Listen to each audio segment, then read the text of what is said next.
Dan tentunya masih membahas Donghua terbaik di muka bumi, apalagi kalau bukan Shaolan. Kisah Tangsan kini akan memasuki petualangan baru untuk lebih jauh meningkatkan kekuatannya. Kali ini lokasi yang dituju sebagai tempat latihan adalah tempat yang paling mengerikan bagi dunia Master Roh, yakni Pulau Dewa Laut. Dan menariknya Tangsan tidak akan sendirian. Ia pergi bersama anggota 7 monster Akademi Shrek lainnya, yang mana ini tentu akan menjadi momen nostalgia setelah sekian lama mereka tidak diperlihatkan dalam satu frame. Di bagian sebelumnya kita sudah menyaksikan Kekaisaran Tiado yang kembali damai. Pasca terbongkarnya kedok Xian Reshu sebagai putra mahkota palsu, Kaisar akhirnya memutuskan untuk memilih Suebeng sebagai putra mahkota yang baru. Namun Tangsan masih belum bisa menyimpulkan kalau cerita ini sudah happy ending, karena sebenarnya ini adalah awal perseteruan antara Kekaisaran Tiado dengan Balai Roh Pelindung yang sesungguhnya. Di malam harinya kakek Dugu datang menemui Tangsan untuk menyampaikan rasa terima kasihnya karena telah berkontribusi besar dalam menyelamatkan Kekaisaran Tiado. Ia kemudian meminta Tangsan agar memasukkannya ke dalam sekte Tang sebagai tempat bagi dirinya bisa menghabiskan hari tua. Cukup memberinya makan minum dan jika ada pertarungan ia akan selalu siap membantu.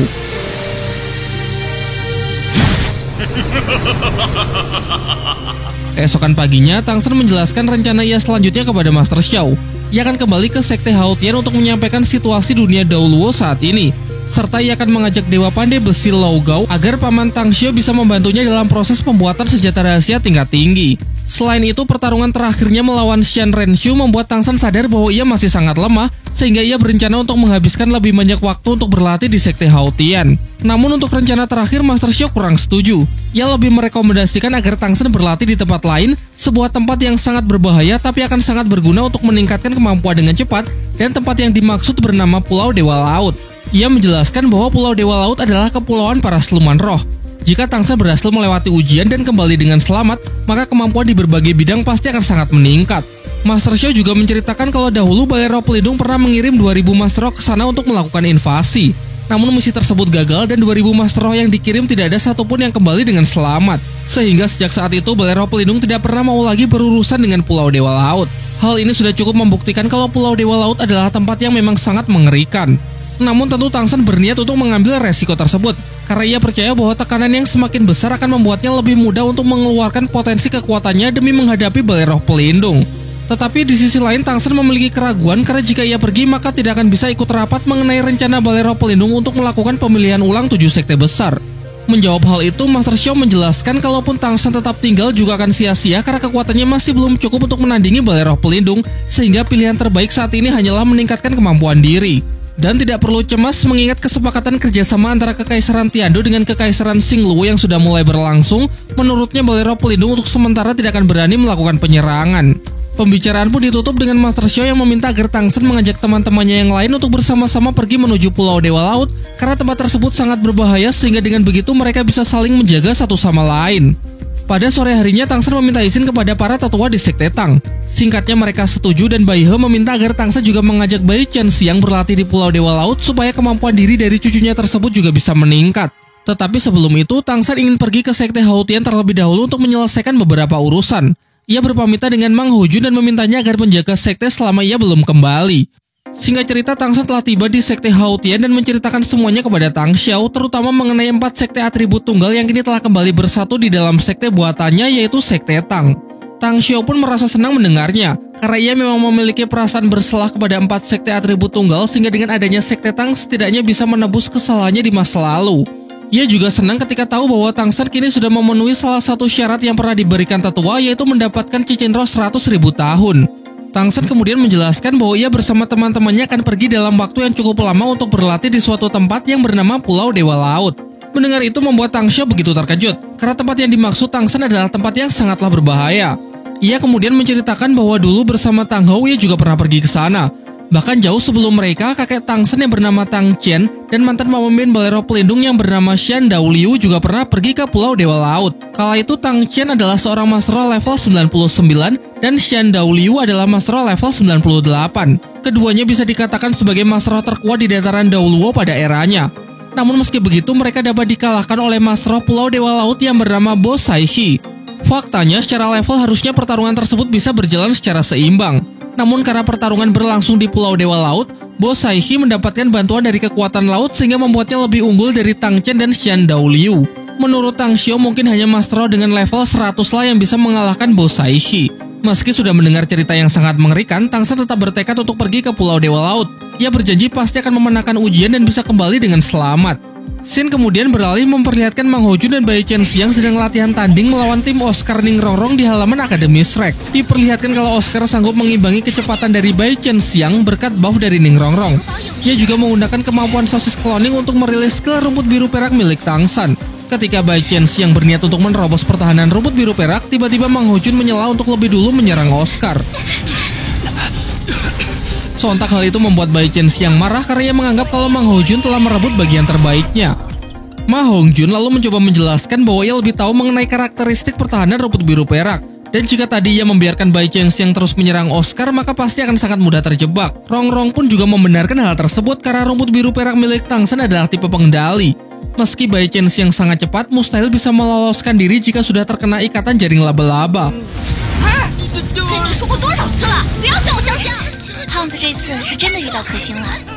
Di tengah keributan mereka, datanglah Dai Mumbai bersama Suzuki untuk memenuhi undangan Tangsan pergi ke Pulau Dewa Laut. Momen ini juga menjadi kali pertama Mumbai bertemu dengan Oscar setelah 5 tahun, sehingga untuk melepas rasa rindu ia memeluknya dengan begitu erat. Sementara itu, setelah berpamitan dengan Sekte Haotian, Tangsan pergi menemui ayahnya. Diperlihatkan rumput biru perak Ahyin yang sudah tumbuh jauh lebih cepat dari perkiraan Tangsan. Tangsan lalu menyampaikan tujuannya datang ke sini adalah untuk meminta persetujuan untuk satu hal, yaitu mengenai pernikahannya dengan Xiaowu. Namun karena masih begitu banyak masalah, ia ingin bertunangan terlebih dahulu, tentunya dengan disaksikan kedua orang tuanya. Ia juga menjelaskan bahwa Xiaowu memang belum bisa bangkit sepenuhnya, namun ia bisa menyatukan jiwa dan tubuhnya untuk sementara waktu, dan nanti setelah Xiaowu benar-benar pulih, maka mereka akan langsung menikah. Mendengar hal itu membuat Tang Hao menjadi sangat gembira dan langsung memberikan restunya. Acara pertunangan dilakukan pada malam harinya. Di bawah langit malam yang indah dipenuhi gemerlap bintang, Xiaowu berjalan lemah gemulai dengan gaun yang mempesona melewati hamparan bunga. Sementara Tangsan juga tampil menawan sebagai mempelai pria dengan serangkaian bunga indah di genggamannya. Momen romantis mereka semakin membuat jiwa kaum jomblo meronta-ronta, sehingga saya rasa tidak ada yang perlu dijelaskan lagi pada scene ini, karena cuma akan membuat kita menjadi iri.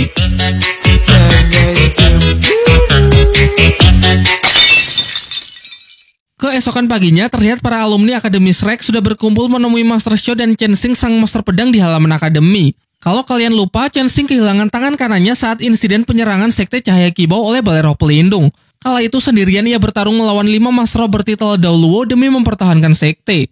Master Xiao kemudian menjelaskan alasan ia membawa Chen Xing adalah untuk kembali melatih kerjasama dari 7 monster Sri Lanka sebelum berangkat menuju Pulau Dewa Laut, mengingat mereka sudah sangat lama berpisah. Di sini Master Xiao meminta agar Bai Qianxiang tidak terlibat dalam pertarungan, karena statusnya sebagai anggota baru sehingga akan lebih baik jika mengamati terlebih dahulu seperti apa kerjasama tim Sri Lanka. Selain itu juga karena Master Pedang terlalu kuat. Akan sangat sulit melawannya jika tidak memiliki kekompakan, bahkan demi mencegah ada yang terluka, Master Xiao melarang ada yang menonton.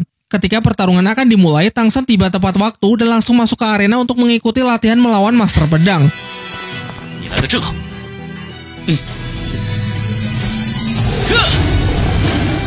Semua sudah siap maju bertarung dengan menunjukkan masing-masing kekuatan roh pelindungnya. Begitu pula Master Pedang Chen Xing, ia mengeluarkan wujud roh pelindungnya, sebuah pedang jiwa yang ia sebut 7 jalan kebinasaan. Membuktikan kalau ia tidak main-main dalam menghadapi para alumni Sri Lanka tersebut.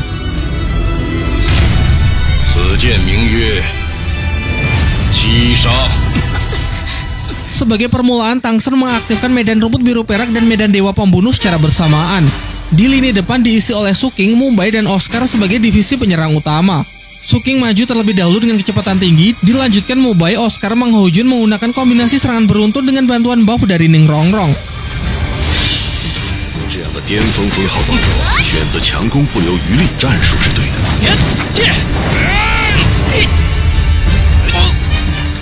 Dijelaskan kalau teknik dukungan cahaya Kibau Ningrongrong sudah jauh meningkat, yang mana ia bisa memberikan support kepada 5 orang sekaligus, meski dari mereka masing-masing memiliki kebutuhan buff yang berbeda-beda.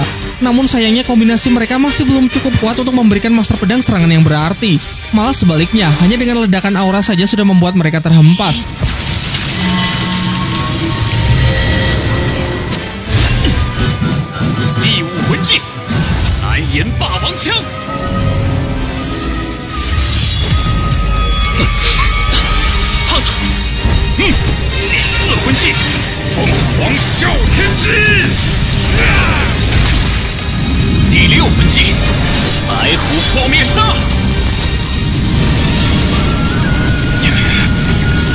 Berikutnya, tim Sri Lanka semakin gencar melakukan serangan dengan skala yang jauh lebih besar.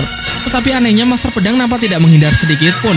Dan ternyata ia mengeluarkan salah satu skill terbaiknya, yaitu wujud roh pelindung, yang mana memungkinkan dirinya bersatu dengan pedang 7 jalan kebinasaan miliknya. 第五魂技，白虎魔神变。这是木白的第5魂技，与白虎金刚变效果类似，能够叠加提升。 周虎兔魂骨技能。 Sampai akhirnya kini tiba giliran Master Pedang untuk melancarkan serangan. Untuk mengantisipasi hal itu, Mubai dan Tangsan maju untuk mencoba menahannya. Dari belakang, Ning Rongrong memberikan dukungan penuh menggunakan kemampuan tulang roh, menciptakan ruang ilusi yang bisa membangun jaringan pikiran dan menyatukan hati satu sama lain. Dengan teknik ini, kekuatan pikiran bisa meningkat hingga 20%, yang mana dalam waktu yang bersamaan bisa melemahkan kekuatan pikiran dari lawan.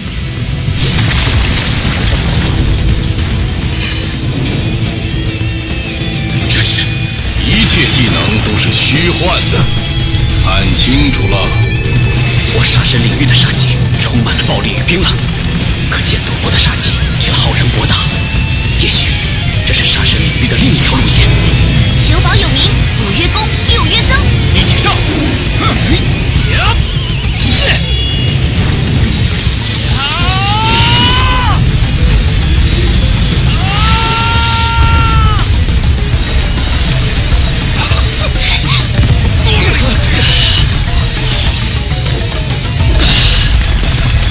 ！Setelah pertarungan berakhir, Chen Xing menjelaskan saat kekuatan roh di atas 95 maka akan terjadi perubahan yang mana Mas Roh sanggup menyatu dengan kekuatan roh pelindungnya. Ia kemudian menceritakan bahwa dahulu saat ayahnya bertarung melawan mantan pemimpin suci balai roh pelindung Xiandou Liu yang sudah mencapai level 99 juga menggunakan teknik penyatuan dengan roh pelindung, membuat ayahnya yang kala itu berada di level 97 kalah dan akhirnya meninggal.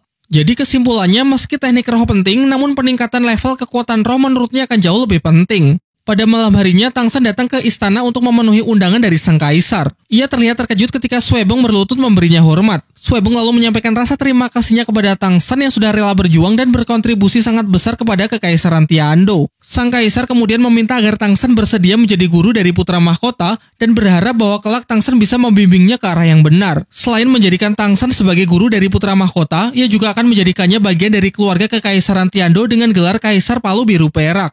Ia lalu memberi Tangsan sebuah benda pusaka kekaisaran sebagai lambang identitas. Benda tersebut bernama Piramida Lautan Dunia. Kaisar mengatakan dengan memasukkan kekuatan roh ke dalamnya, maka Tangsan pasti akan mengetahui berbagai macam kegunaannya. Sesampainya di rumah, Tangsan terus mengamati benda yang memancarkan kilauan cahaya kebiruan tersebut. Ia mencoba untuk menyelidikinya dengan kekuatan pikiran dan masuklah kesadarannya ke dalam sebuah dimensi yang merupakan sumber energi dari Piramida Lautan Dunia. Divisualisasikan dengan gelombang pikiran yang begitu besar tanpa batas. Secara tidak sengaja, bagian tajam dari benda tersebut melukai Tangsan dan berhasil mengambil sedikit darahnya.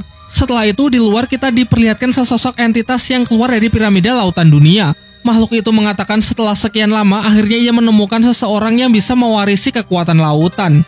Di pagi harinya, Mubai dan yang lain sudah berkumpul cemas ketika melihat Tangsan pingsan tanpa sebab yang jelas. Dengan bantuan healing dari kekuatan Ning Rongrong, mereka berusaha memulihkan Tangsan. Di alam bawah sadar, Tangsan terbangun dan masih berada di dalam piramida, namun gelombang pikiran nampak sudah jauh lebih tenang dari sebelumnya.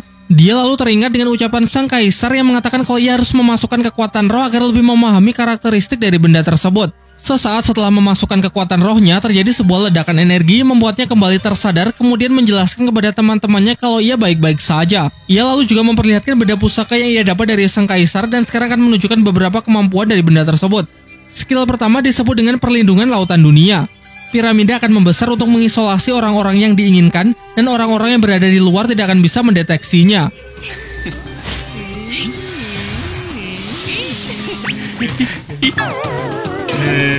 Skill kedua bernama pengendali lautan dunia. Skill ini bisa digunakan untuk mengunci pergerakan serta kekuatan roh target dalam batas waktu tertentu.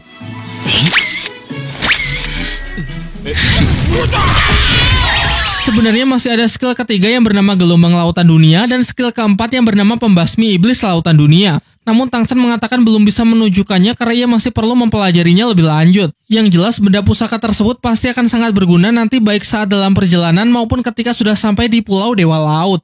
Keesokan harinya sebelum berangkat menuju Pulau Dewa Laut, mereka semua berpamitan dengan para tetua sekte dan guru-guru Akademi Sri Lanka. Diperlihatkan kalau Bai Qianxiang lah yang merasa paling berat karena selama ini ia tidak pernah jauh dari kakeknya. Belum juga jauh meninggalkan kota Tiandou, Bai Qianxiang nampak sangat sedih.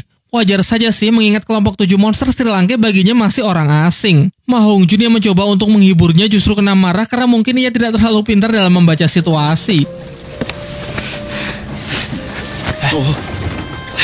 胖子，别气了，香香刚离开家。我就是知道他难过才安慰他。 Perjalanan yang sangat panjang pun terus berlanjut. Beberapa kali berhenti untuk beristirahat yang membuat kedekatan mereka menjadi semakin erat.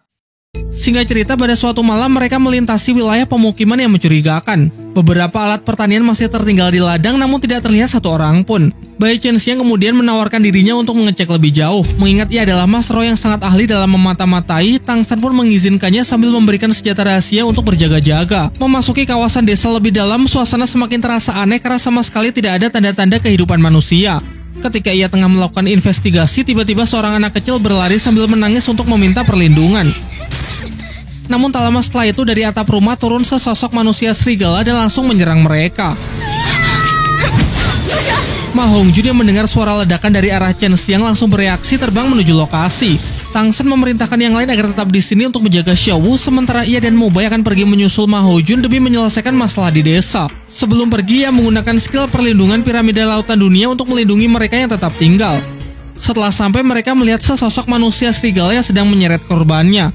Namun hal itu tidak lantas membuat mereka bertindak gegabah. Mu Bai menjelaskan kalau makhluk tersebut bernama bandit serigala. Makhluk yang sangat buas, menyukai darah dan menjadikan manusia sebagai makanannya.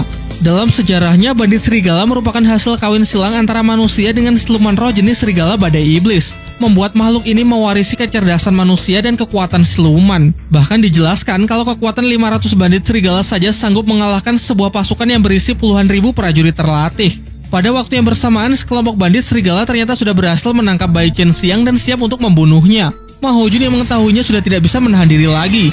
Ia mengabaikan perintah Tang San dan berniat menghadapi makhluk-makhluk tersebut secara langsung. Namun kocaknya aksi heroik justru berubah menjadi komedi ketika dengan ceroboh ia malah terpeleset jatuh dari atap.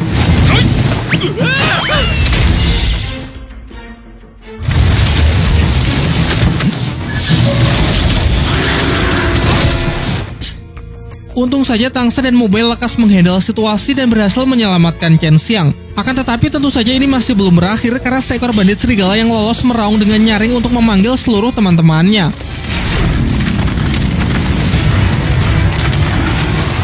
Dan benar saja, tak lama setelah raungan itu banyak bandit serigala lain yang mulai berdatangan.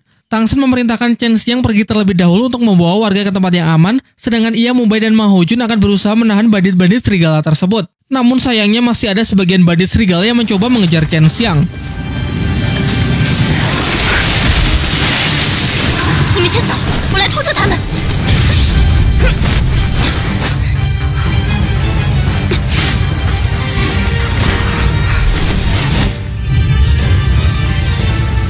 Di pihak Tang San terlihat cukup kesulitan karena mereka jelas-jelas kalah dari segi jumlah.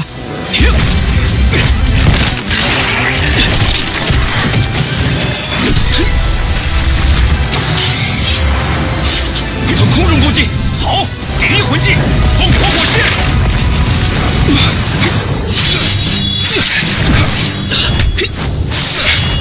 这是没完没了。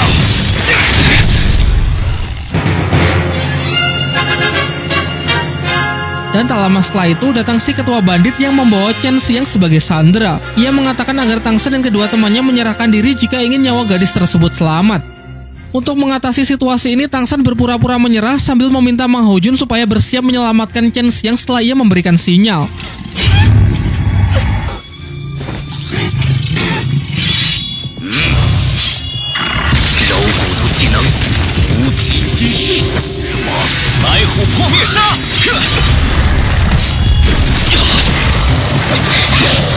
Pertempuran pun kembali pecah. Qianxiang berhasil diselamatkan Ma Hongjun sebelum cakar dari salah seekor bandit serigala mendarat di tubuhnya. Ia lalu mencoba pergi dengan skill Phoenix terbangnya, namun sayangnya udara juga bukan jalur yang mudah karena bandit serigala mempunyai serangan sayatan angin dengan jangkauan serangan yang cukup luas. Serangan itu membuatnya kembali terlempar ke darat, dan sialnya Ma Hongjun yang menerima secara langsung cukup mendapatkan luka fatal. Ketua Bandit Serigala kemudian merilis skill Amarah Iblis. Skill ini mampu meningkatkan kekuatan dari pasukannya secara signifikan dalam waktu singkat dan membuat mereka menjadi jauh lebih buas dari sebelumnya. Mulai dari sini, Tang Shenlai akan mengambil alih pertarungan melawan bosnya, sementara sisanya diserahkan kepada Dai Mubai.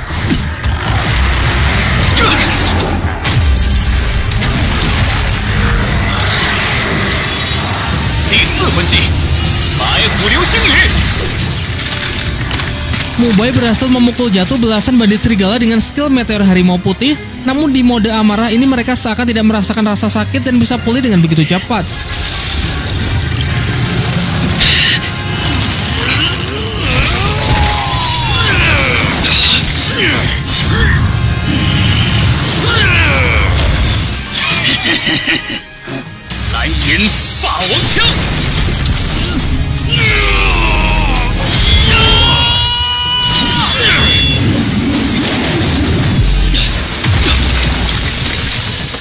Situasi menjadi sangat buruk karena pihak Tang Shen benar-benar sudah terpojok.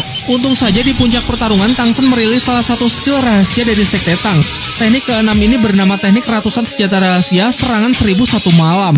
Divisualisasikan dengan 9 tangan Asura yang keluar dari punggungnya dan masing-masing melemparkan semacam senjata tajam berbentuk kunai yang kemudian dilanjutkan menggunakan serangan beruntun dengan akurasi ketepatan tembus 100%.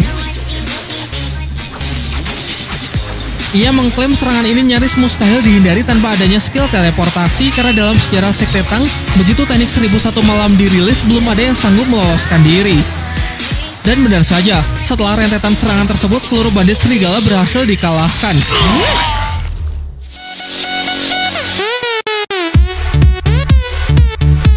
Dari sisa tubuh ketua bandit muncul sebuah tulang roh kaki kanan beraura merah, dan Tang Shen mengatakan kalau tulang roh ini akan sangat cocok dengan Dai Mubai sehingga ia ingin Mubai menyerapnya. Ia menyuruh Mang Hojun dan Chen Xiang pergi terlebih dahulu untuk memberi pertolongan kepada penduduk yang terluka, sementara ia akan tetap tinggal untuk menjaga Dai Mubai dalam proses kultivasinya. Singkat cerita, setelah semua penduduk selesai diobati, Mang Hojun dan Chen Xiang berniat pergi untuk melihat kondisi Mubai. Dalam perjalanan, Chen Xiang mengungkapkan rasa terima kasihnya karena sudah beberapa kali Mang Hojun selamatkan. Namun sebelum ia sempat menyelesaikan kalimatnya, tiba-tiba Mang Hojun jatuh pingsan karena sudah kehabisan banyak darah akibat luka fatal pasca pertarungan melawan para bandit serigala. Sementara itu, Dai Mubai telah menyelesaikan kultivasinya. Tulang roh kaki kanan tersebut memberikan kemampuan untuk memasuki mode amarah yang dapat meningkatkan serangan, pertahanan, maupun kecepatan secara instan up to 100%. Tetapi efek samping selama memasuki mode amarah, Mubai akan kesulitan mengendalikan kesadarannya, sehingga untuk sementara mode ini belum bisa diandalkan sebelum Mubai mendapatkan tulang roh lain yang bisa meningkatkan kekuatan pikiran. Tak lama setelah itu, dengan wajah panik, Chen Xiang datang membawa Mang Hojun yang tengah terluka parah. Mereka lalu segera membawanya masuk ke dalam kereta. Sambil teringat semua kenangannya dengan Mang Hojun, semalaman Chen Xiang berusaha keras untuk menjahit seluruh lukanya. Usahanya tersebut tidak sia-sia karena kini kondisi Mang Hojun sudah berangsur-angsur membaik. Ketika sudah siuman, Mang Hojun meminta maaf karena ia belum cukup kuat untuk bisa melindungi siapapun. Namun Chen Xiang sama sekali tidak menyalahkannya dan justru berterima kasih karena sudah rela berkorban untuknya sampai terluka parah. Mang Hojun mengatakan kalau keselamatannya sama sekali tidak penting, lagi pula di dunia ini tidak ada orang yang menyayanginya. Perkataan itu sontak membuat Chen Xiang emosi karena merasa kasih sayangnya tidak dianggap. Mubai dan Oscar mengejeknya dengan mengatakan kalau Mang Hojun ini sangatlah bodoh dan sama sekali tidak peka dengan perasaan wanita. Tang Shen kemudian menjelaskan kalau semalaman Chen Xiang rela tidak beristirahat hanya demi mengobati luka-lukanya. Semua perhatian tersebut jelas menunjukkan kalau perlahan-lahan pintu hati Chen Xiang sudah mulai terbuka. Tang Shen menambahkan bahwa mulai sekarang tugas untuk melindungi Chen Xiang akan diserahkan kepada Mang Hojun. Dengan lantang, Mang Hojun langsung menyanggupinya dan memastikan kalau ia tidak akan pernah membiarkan Bai Chen Xiang kehilangan sehelai rambut pun. Perjalanan kembali dilanjutkan dan singkat cerita mereka telah tiba di kota Lautan Han, sebuah kota di dekat pesisir yang masih menjadi bagian dari wilayah Kekaisaran Tiando bagian barat. Tang Shen menjelaskan kalau mulai dari sini mereka akan melalui jalur air sehingga perlu menyewa sebuah kapal di pelabuhan agar bisa melanjutkan perjalanan. Berdasarkan peta buatannya, estimasi perjalanan bisa memakan waktu hingga 10 hari sampai tiba di Pulau Dewa Laut. Tetapi sebelum mulai berlayar, Tang Shen mengajak mereka untuk pergi ke pusat arena pertarungan roh di kota ini. Keesokan harinya mereka semua berangkat menuju arena pertarungan Master Roh. Dan dilihat dari tempatnya saja sudah sangat berbeda dengan arena roh yang dulu pernah mereka ikuti. Pertarungan kali ini adalah pertarungan 2 lawan 2. Tang Shen menyuruh Mang Hojun maju bersama Chen Xiang mengingat mereka berdua memiliki kemampuan terbang yang berguna untuk mengatasi arena air. Selain itu, menurutnya akan terlalu mencolok jika ketujuh monster Sri Lanka maju bersama karena mungkin akan bisa mengundang perhatian pihak Balai Roh Pelindung. Melalui sebuah undian ditentukan tim peserta yang bertarung kali ini adalah tim Mang Ho Jun Chen Xiang melawan tim Roh Lautan Bersaudara. Mereka adalah si kembar yang telah memenangkan pertandingan 4 kali berturut-turut. Tang Shen merasa cukup cemas dengan hal itu karena kemungkinan dua bersaudara ini memiliki teknik penyatuan roh pelindung sehingga akan sulit untuk dihadapi. Diperlihatkan Mang Ho Jun maju dengan penuh percaya diri. Lain halnya dengan Bai Chen Xiang yang nampak gugup mengingat ini adalah kali pertamanya mengikuti sebuah pertarungan di atas arena. Terdengar seruan para penonton yang mendukung penuh tim Roh Lautan Bersaudara karena tim ini memang sudah memiliki nama di tempat ini. Sedangkan tim Mang Ho Jun cukup diremehkan karena hanyalah sebagai pendatang. Terlebih lagi fakta mengenai roh pelindung tipe api yang secara teori harusnya lemah di hadapan kekuatan tipe air. Kembali ke atas arena, akhirnya pertarungan pun dimulai. Chen Xiang terbang untuk mencoba memecah fokus dari lawan. Sementara Mang Ho Jun sudah bersiap merilis skill roh kedua pukulan bara api Phoenix.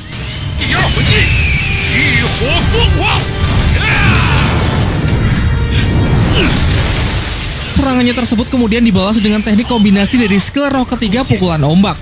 Namun bukannya menghindar, Mang Ho Jun justru menerjang serangan tersebut dengan penuh percaya diri. Tentu saja ia melakukan ini agar terlihat keren di mata Chen Xiang yang padahal akan jauh lebih efektif jika dia menghindarinya saja. Suhu panas dari api Phoenix Mang Ho Jun cukup kuat untuk menguapkan air dan melenyapkan teknik musuh. Namun di saat bersamaan ia sudah begitu banyak menghabiskan kekuatan roh, entah langkah apa lagi akan ia ambil berikutnya.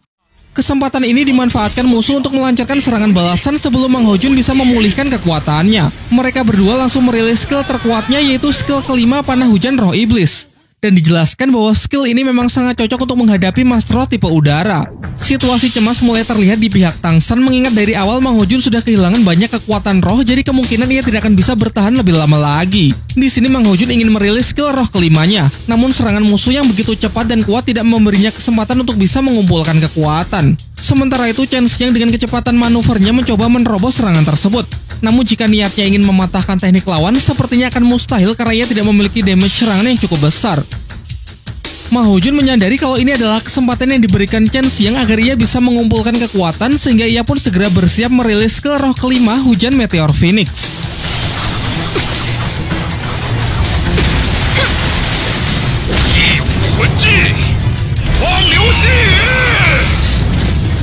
Tetapi sayangnya musuh masih memiliki kartu as untuk menghadapi serangan Mang Ho Jun yaitu melakukan teknik penyatuan roh pelindung puting beliung naga air. Hanya dalam sekejap skill meteor Mang Ho Jun sanggup mereka lenyapkan dilanjutkan dengan serangan tornado air super kuat untuk menjatuhkannya. Dalam kondisi yang sangat terdesak, Chen Xiang menyarankan agar sebaiknya mengaku kalah saja karena pihaknya telah kehabisan banyak kekuatan roh sehingga mustahil bisa menang melawan teknik penyatuan roh pelindung. Namun jelas Mang Ho Jun tidak lantas menyerah begitu saja. Ia mengerahkan tenaga terakhirnya pada tulang roh tangan kanan untuk meledakkan teknik naga air musuh. Sayang sekali upayanya tersebut sia-sia karena tenaganya yang memang sudah terkuras habis. Dan bahkan ia sudah tidak sanggup lagi untuk mempertahankan wujud sayap Phoenix-nya. Namun anehnya meski sudah hampir menang, raut wajah kedua saudara kembar ini nampak sedang menahan rasa sakit dan warna kulit yang seolah terbakar. Senyum percaya diri kembali terlihat di wajah Mang Ho Jun, kemudian hanya dengan satu kali jentikan jari, teknik penyatuan roh pelindung lawan pun langsung pecah.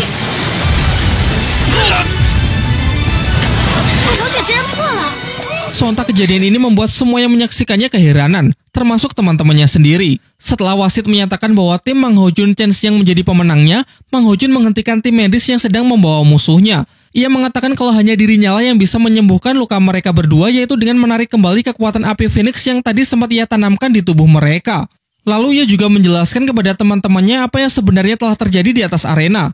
Jadi tadi saat ia menerobos serangan gelombang air, ia menggunakan sayap Phoenix untuk menempelkan kekuatan api ke dinding serangan. Sehingga jika musuh menarik skillnya kembali, maka otomatis kekuatan api juga akan ikut tertarik masuk ke dalam tubuh musuh, dapat mengacaukan sistem syaraf dan berperan sebagai bom waktu. Seusai dirasa cukup mengetahui gaya bertarung dari Mas Roh Laut, Tang Shen berniat pergi ke tempat lelang di pusat kota. Mungkin ia bisa menemukan benda-benda bagus yang akan berguna di perjalanan nanti. Ia akan pergi bersama Xiao Wu, Oscar, dan Ning Rongrong, sedangkan yang lain kembali ke penginapan untuk mengobati luka-luka Mang Ho Jun dan Chen Xiang.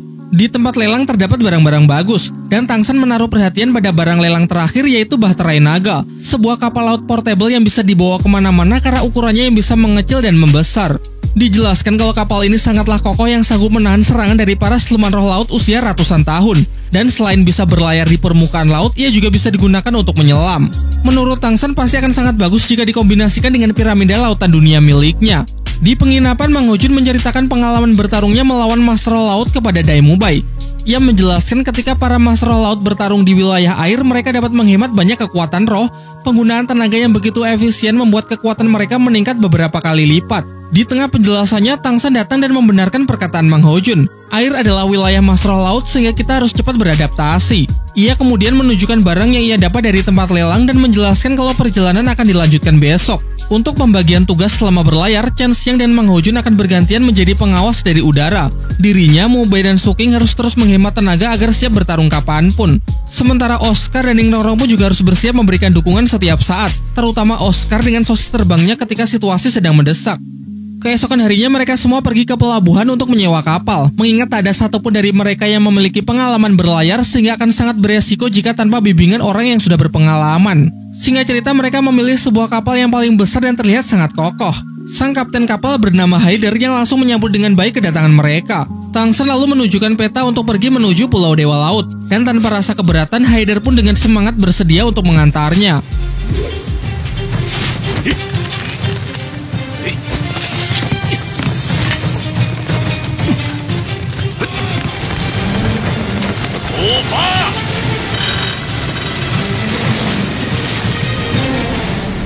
Pelayaran pun dimulai. Beberapa dari mereka menikmati perjalanan dan ada juga yang mual-mual karena mabuk laut.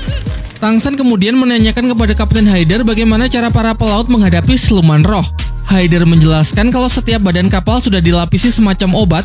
Aroma yang dikeluarkan tidak disukai oleh siluman roh laut sehingga makhluk-makhluk tersebut biasanya akan menjauh dengan sendirinya. Di samping itu, para pelaut yang sudah berpengalaman seperti dirinya sudah mengetahui di mana saja titik lokasi siluman roh yang kuat sehingga kita bisa menghindarinya.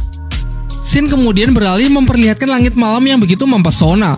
Xiao lalu mengajak Tang San keluar untuk menyaksikannya. Perlu diingat kalau sesekali Xiao bisa menggabungkan tubuh dengan jiwanya dan mempertahankannya meski cuma dalam waktu yang relatif singkat. Xiao mengatakan kalau begini saja ia sudah cukup bahagia sehingga ia tidak ingin pengorbanan dari Tang San. Namun Tang San mengatakan kalau ia ingin melihat Xiao bisa kembali sepenuhnya. Ia rela mengorbankan semua yang ia miliki asalkan Xiao bisa hidup seutuhnya lagi. Pembicaraan pun ditutup dengan ciuman romantis dari Tang San yang disaksikan indahnya langit malam.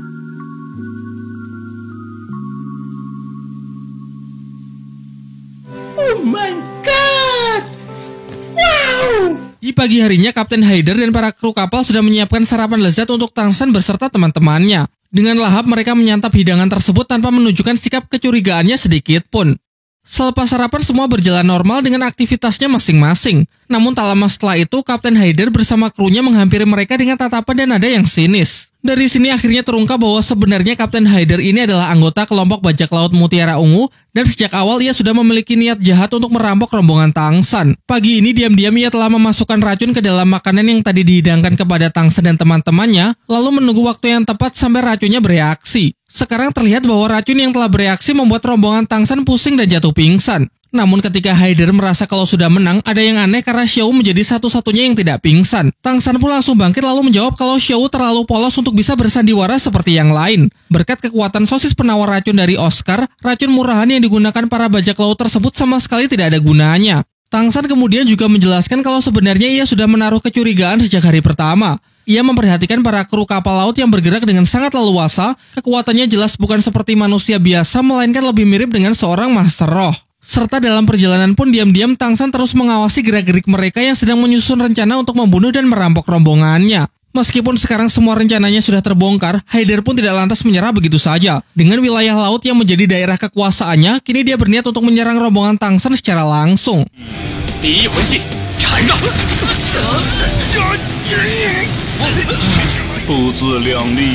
Karena adanya perbedaan kekuatan yang terlalu jauh, hanya dalam sekejap Tang San pun berhasil meringkus mereka semua. Sebagian kru dengan kekuatan roh pelindung ular laut berhasil lolos dan segera masuk ke dalam air. Mereka berencana untuk membalik kapal karena meski master roh tingkat tinggi sekalipun, riwayat rombongan Tang San akan berakhir begitu tenggelam ke dalam laut. Namun di sini Haider justru mencoba memperingatkan para krunya agar berhenti karena ia tahu sesuatu yang berbahaya akan terjadi jika mereka melakukan hal itu.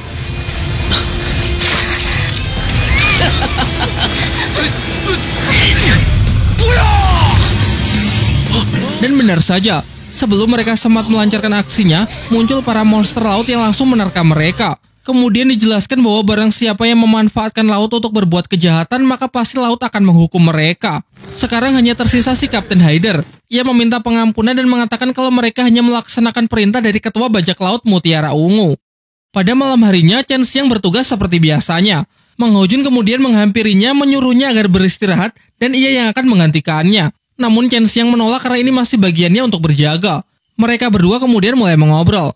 Chen Xiang mengungkapkan rasa irinya kepada 7 monster Sri Lanka karena sudah banyak berpetualang dan memiliki banyak pengalaman bertarung bersama. Sementara sejak dulu ia tidak pernah pergi kemana-mana karena kakeknya selalu khawatir jika cucunya tersebut pergi terlalu jauh. Mang Ho Jun lalu memberinya semangat dengan mengatakan kalau Chen Xiang kini sudah menjadi bagian dari mereka sehingga untuk kedepannya pasti akan ada banyak kesempatan untuk berjuang bersama.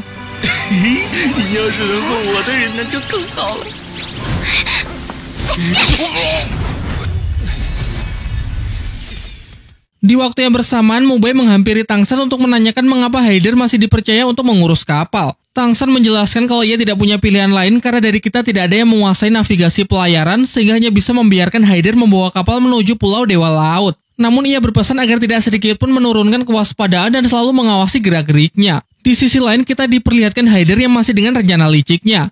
Ia dendam kepada rombongan Tang San karena salah satu kru bajak laut yang tadi siang celaka adalah putra kesayangannya.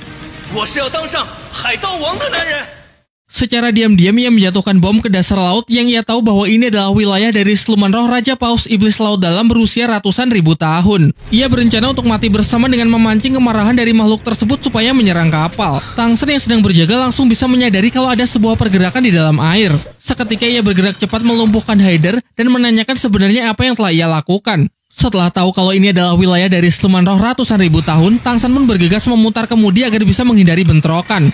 Namun sayangnya hal itu sudah terlambat, berkat ledakan bom yang baru saja Hyder lepaskan, pasti makhluk buas tersebut tak lama lagi akan naik ke permukaan. Laut yang tenang seketika berubah menjadi gelombang pasang yang mengombang-ambingkan kapal mereka.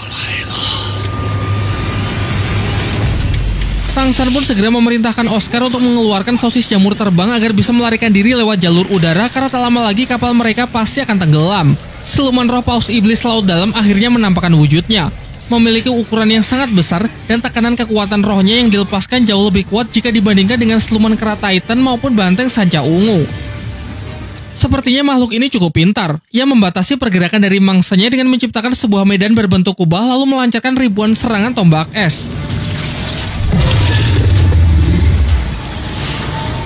Untuk mengatasi hal itu, Tang San segera membuat formasi segaris untuk berusaha bertahan menggunakan skill perisai emas tak tertembus. Namun nampaknya serangan berikutnya akan jauh lebih kuat yang mustahil bisa ia tahan dengan cara yang sama. Menghindar pun juga tidak akan sempat. Sehingga mereka menggunakan teknik penyatuan kekuatan roh 7 orang persis seperti apa yang dulu pernah ia lakukan di babak final turnamen. Terjadilah benturan kekuatan yang sangat besar. Tapi sayang, usaha Tang San masih belum cukup kuat untuk bisa mengimbangi serangan dari siluman Paus Iblis.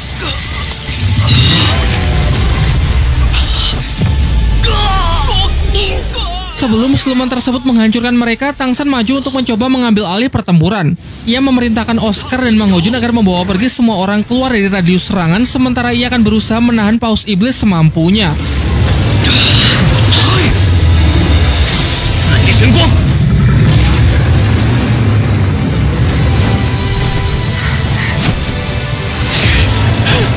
Mengandalkan tulang roh kaki laba-laba, Tang San berupaya menyerap sebagian kecil kekuatan siluman tersebut.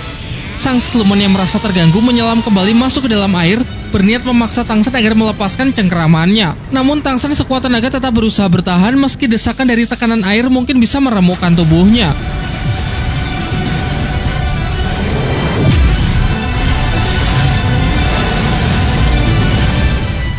Sampai pada akhirnya ia benar-benar sudah kehabisan tenaga, tulang roh kaki laba-labanya kembali patah membuatnya jatuh tenggelam ke dasar laut. Masih beruntung ketika siluman Paus Iblis nyaris menelannya, tiba-tiba piramida lautan aktif untuk melindunginya. Kita kembali diperlihatkan sesosok jiwa raksasa yang keluar dari piramida Tang San dan ialah Poseidon sang dewa laut. Dari sini terungkap bahwa Poseidon lah yang telah membutakan mata kiri dari siluman Paus Iblis. Ia juga menghukumnya selama 20.000 tahun terakhir agar siluman tersebut tidak keluar dari laut dalam karena telah banyak membuat kerusakan. Tetapi bukannya mengubah sikapnya, sekarang siluman itu justru merasa sudah muak dengan hukumannya sehingga ia berniat untuk menyerang Poseidon. Namun diperlihatkan kalau kekuatannya masih jauh di bawah sang dewa laut. Siluman tersebut berhasil dilumpuhkan dengan begitu mudah, lalu diperintahkan agar kembali masuk ke laut dalam. 2万年了，希望这次的选择不要让我失望。 Di pagi harinya terlihat Tangsen yang terdampar di sebuah pulau. Ia lalu terbangun di atas ranjang dengan banyak luka di tubuhnya, namun nampaknya seseorang sudah merawatnya dengan baik. Ketika ia membuka mata, ia melihat cahaya dari piramida lautan dunia yang lebih redup dari sebelumnya. Mungkin hal ini karena kekuatan yang sudah banyak terkuras akibat menyelamatkannya semalam. Tak lama setelah itu masuk seorang pria yang bernama Ji Xiang. Ia adalah satu-satunya dokter di pulau ini. Ia jugalah yang kemarin menemukan Tangsen terdampar di pantai lalu segera mengobati luka-luka di tubuhnya. Setelah mengetahui hal itu, Tangsen mengungkapkan rasa terima kasihnya kemudian menceritakan kalau kemarin ia sempat diserang kelompok bajak laut dan bertemu siluman roh paus iblis yang membuatnya berpisah dengan teman-temannya. Ji Xiang kemudian mengatakan kalau Tangsen perlu banyak beristirahat terlebih dahulu dan nanti ia akan membantu untuk mencari keberadaan dari teman-temannya. Setelah Ji Xiang keluar, Tangsen merasakan bahwa tulang roh kaki laba-labanya kini telah berevolusi lagi. Penyebabnya mungkin karena kemarin ia sempat menyerap sedikit kekuatan dari siluman paus iblis laut dalam. Ketika sedang berkultivasi untuk memulihkan diri, Tangsen mendengar suara keributan dari luar. Di sana ia melihat Ji Xiang yang tengah mengobati seorang pelaut yang sedang terluka parah. Namun Ji Xiang mendapatkan kendala saat ingin memasukkan jarum perak untuk menutup syaraf pasien di titik yang sulit karena ia sama sekali tidak memiliki kekuatan roh. Dari arah belakang, Tangsen menawarkan dirinya untuk membantu. Sempat terjadi sedikit perseteruan karena teman dari si pasien tidak mempercayai Tangsen. Namun setelah Ji Xiang mengizinkannya untuk mencoba, Tangsen pun berhasil membantu dengan menutup syaraf pasien sehingga proses pengobatan bisa dilanjutkan hingga pasien kondisinya semakin membaik. Tangsen merasa sangat kagum dengan kemampuan Ji Xiang karena meski tanpa kekuatan roh ia bisa menusukkan jarum-jarum akupuntur dengan sangat akurat. Namun Ji Xiang merasa bahwa kemampuannya masih belum cukup layak untuk dikagumi oleh siapapun mengingat kemampuannya yang masih sangat terbatas. Tangsen lalu mengatakan bahwa ia bersedia mengajari Ji Xiang untuk menutup syaraf seperti apa yang tadi ia lakukan. Ia juga memiliki sebuah cara supaya seseorang bisa meningkatkan kekuatan roh pelindung meski orang tersebut terlahir tanpa kekuatan roh sedikit pun. Namun jika ingin berguru kepada Tangsen, Ji Xiang terlebih dahulu harus bersedia bergabung ke dalam sekte Tang. Tanpa lama berpikir, Ji Xiang pun menyanggupi syarat tersebut. Tangsen lalu memberikannya salah satu koleksi tanaman obatnya yang bernama Raja Ginseng puluhan ribu tahun. Setelah memakan tanaman ini, maka kekuatan roh pelindung Ji Xiang pasti akan bangkit dan kelak berpotensi bisa menjadi seorang master roh. Singkat cerita, setelah mengikuti pelatihan dari Tangsen, akhirnya Ji Xiang pun berhasil mengeluarkan kekuatan roh pelindungnya tipe alat yaitu jarum perak. Dan untuk selanjutnya, Ji Xiang hanya perlu terus berlatih untuk bisa meningkatkan kekuatan rohnya. Tangsen kemudian menanyakan mengenai bajak laut Mutiara Ungu. Ji Xiang mengatakan kalau ketua bajak laut Mutiara Ungu adalah orang baik yang sering membagikan uang kepada masyarakat miskin. Keesokan paginya ia mengantar Tangsen ke markas bajak laut tersebut. Dalam perjalanan ia menjelaskan kalau kelompok bajak laut Mutiara Ungu sangat terkenal di pulau ini. Memiliki total jumlah anggota sekitar 3.000 orang dan 200 diantaranya adalah para master roh. Tentu saja yang paling kuat adalah sang ketua bajak laut dengan level mencapai 68, sedangkan sisanya rata-rata mencapai level 40-an. Sesampainya di markas, Tangsen benar-benar terkejut ketika melihat teman-temannya yang diikat di bawah teriknya sinar matahari.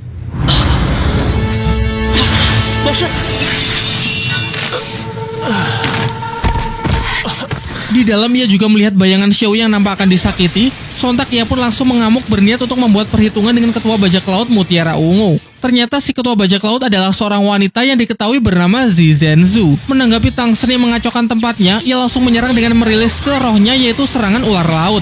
Pertarungan pun tak terhindarkan. Tangsen berusaha memberikan perlawanan namun harus berhati-hati karena serangan yang ia lancarkan juga bisa berdampak kepada Xiao Wu.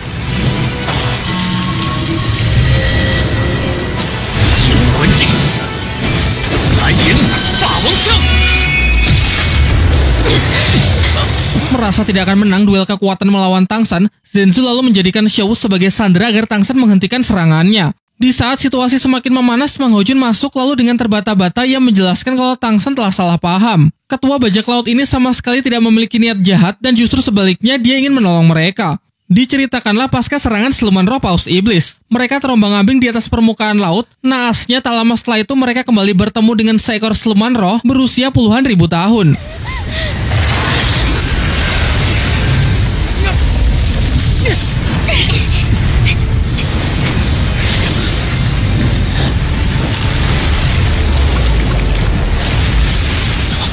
Untung saja tenaga mereka sudah cukup pulih sehingga sanggup memberikan perlawanan meski pertarungan berlangsung di tempat yang sama sekali tidak menguntungkan. Hingga pada akhirnya siluman pun berhasil dikalahkan, namun sialnya dalam pertarungan mereka sempat terkena racun beku yang bahkan tidak bisa diatasi oleh api Phoenix milik Mang Hojun. Untung saja mereka sudah cukup dekat dengan daerah pesisir dan ketua bajak laut Mutiara Ungu yang telah menyelamatkan mereka. Kemudian mereka sengaja dijemur di bawah sinar matahari dengan harapan bisa menghilangkan efek dari racun beku di tubuh mereka. Setelah mendengar penjelasan tersebut, Tangsan mengeluarkan inti siluman api primitif yang dulu sempat ia dapat dari jalur neraka untuk menghilangkan efek racun beku. Dan tidak butuh waktu lama, racun beku pun berhasil Tangsan cairkan sehingga teman-temannya kini sudah aman. Tetapi Zenzu tetap menolak untuk menyerahkan Xiaowu. Ia kemudian menantang Tangsan dalam sebuah pertandingan. Jika Tangsan menang, Xiaowu akan ia kembalikan, dan sebaliknya jika Tangsan kalah, maka Xiaowu akan tetap tinggal di kelompok bajak lautnya. Tangsan bersedia untuk bertanding, tetapi ia tidak ingin menjadikan Xiaowu sebagai barang taruhan, sehingga kesepakatannya ia ubah, yaitu jika Tangsan menang, maka ia akan menjadi bosnya, namun jika ia kalah, maka terserah dirinya mau diapakan. Zenzu pun menyepakati hal itu. Dan pertandingannya adalah Tangsan harus bisa menangkap ketua bajak laut tersebut dalam batas waktu setengah jam tanpa menggunakan skill roh pelindungnya. Setelah pertandingan dimulai, Zenzu dengan cepat berlari masuk ke dalam hutan. Sementara Tangsan masih terlihat santuy meski para kru bajak laut sudah bersiap menghalangi dia mengejar ketuanya. Tangsan kemudian merilis teknik senjata rahasia Sekte Tang, kelompok Dewi Bunga. Walaupun bukan serangan yang mematikan, orang biasa dan master roh tingkat bawah yang terkena serangan tersebut akan mengalami kelumpuhan sementara. Di waktu yang bersamaan, Zenzu merasa sangat percaya diri untuk bisa mengalahkan Tangsan mengingat pulau ini adalah wilayahnya. Sedangkan dari arah belakang, Tangsan yang berusaha menyusul menggunakan skill dari tulang roh kebijaksanaan dan medan rumput biru perak untuk melacak jejak dari lawannya. Meskipun tak begitu menguasai jalur dan banyaknya jebakan yang berada di dalam hutan, semuanya masih bisa Tangsan lewati dengan cukup mudah. Bahkan beberapa kru bajak laut yang merupakan master roh tingkat menengah pun juga berdatangan untuk menghadangnya. Pengejaran terus berlanjut hingga tiba di bibir pantai. Zenzu yang merasa sangat jengkel akhirnya menggunakan skill roh pelindung ular laut untuk menjebak Tangsan yang selalu bisa mengejarnya.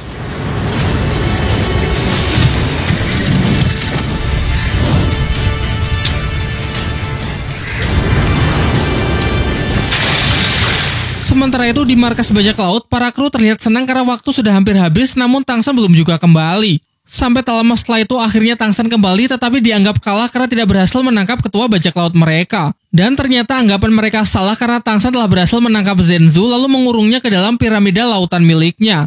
Flashback ke scene ketika Zenzu melarikan diri dengan masuk ke dalam air. Ternyata diam-diam Tangsan sudah memasang jebakan piramida sehingga berikutnya ia tinggal memancing Zenzu yang sudah terperangkap. Meskipun kini dibuat sangat jengkel, sang ketua bajak laut tetap bersikap sportif dengan mengakui kekalahannya dan sesuai perjanjian membuat Tangsan sekarang resmi menjadi bosnya. Namun anehnya sikap pemarah dari Zenzu tiba-tiba berubah 180 derajat dengan menunjukkan pesonanya dalam menggoda Tangsan.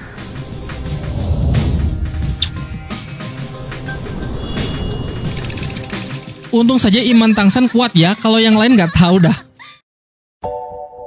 Pada sore harinya, Tangsan mengungkapkan kalau ia bersama teman-temannya akan segera melanjutkan perjalanan menuju Pulau Dewa Laut. Dan dari sini terungkap bahwa Ji Xiang sebenarnya berasal dari Pulau Dewa Laut. Namun ia tidak bisa mengikuti ujian Dewa Laut karena dulu ia tidak memiliki kekuatan roh sehingga orang tuanya mengirimnya ke pulau ini. Ia lalu lebih menyarankan agar Tangsan mengurungkan niatnya tersebut, karena Pulau Dewa Laut adalah tempat yang sangat mengerikan. Sudah tak terhitung banyaknya master dari luar pulau yang tewas dalam ujian tersebut. Zenzu pun membenarkannya. Bahkan sekalipun berhasil lulus ujian, mereka harus menetap untuk melayani Tuan Dewa Laut seumur hidupnya. Dari pembicaraan mereka, masih begitu banyak misteri mengenai Pulau Dewa Laut, khususnya mengenai siapakah sosok sebenarnya di balik Tuan Dewa Laut ini. Tangsan berpikir mungkinkah dia adalah Bo Saiki, master laut yang dulu diceritakan pernah mengalahkan kakeknya dan mantan pemimpin suci Balai Roh Pelindung. Namun semua peringatan itu tidak lantas menggoyahkan tekad Tangsan. Ia menghargai niat baik Ji Xiang, tapi baginya dan teman-temannya melewati ujian Dewa Laut adalah latihan terpenting mereka, sehingga mereka akan tetap pergi ke Pulau Dewa Laut dan siap menghadapi segala macam resikonya. Zenzu pun dibuat kagum dengan tekad Tangsan. Keesokan harinya ia bersama kelompok bajak lautnya bersedia untuk mengantar Tangsan menuju Pulau Dewa Laut.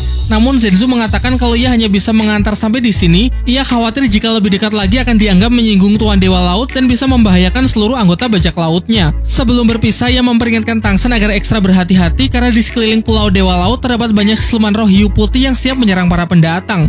Meski tidak sebesar siluman roh paus iblis, kecepatan siluman hiu putih benar-benar mengerikan. Singkat cerita, akhirnya rombongan Tangsan memisahkan diri dan berangkat menggunakan bahtera naga yang dulu ia dapat dari tempat lelang. Tangsan kemudian mengatakan kepada Zenzu mengenai taruhan pertandingan sebelumnya tidak perlu dianggap serius. Dan untuk Ji Xiang, ia berpesan agar Ji Xiang tidak berhenti berlatih supaya kelak bisa menjadi seorang master roh yang sesungguhnya.